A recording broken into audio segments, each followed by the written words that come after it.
ఒకప్పుడు ఒక చిన్న పల్లెటూరిలో రవి అనే కుర్రాడు ఉండేవాడు.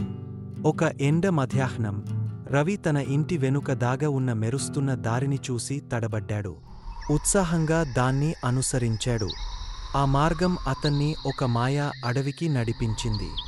అతను పెద్ద రాళ్లపైకి ఎక్కి మృదువైన రాళ్లపై అడుగులు వేస్తూ మెరిసే ప్రవాహాన్ని దాటాడు.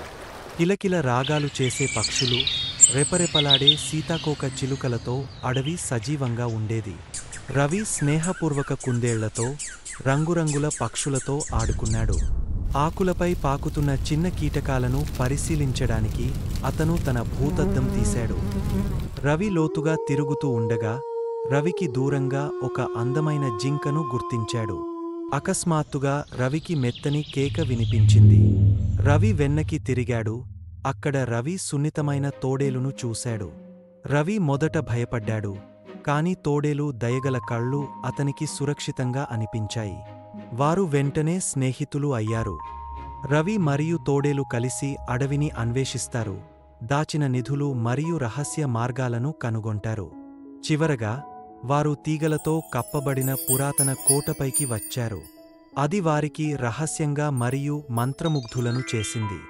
రవి మరియు అతని కొత్త స్నేహితుడు తోడేలు తిరిగి వచ్చి కోట రహస్యాలను అన్వేషిస్తానని హామీ ఇచ్చారు.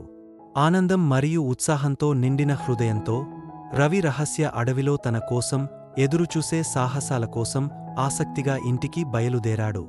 మీకు ఈ రవి కథ నచ్చితే మా ఛానల్ని లైక్ చేయండి మరియు సబ్స్క్రైబ్ చేయండి. ధన్యవాదాలు.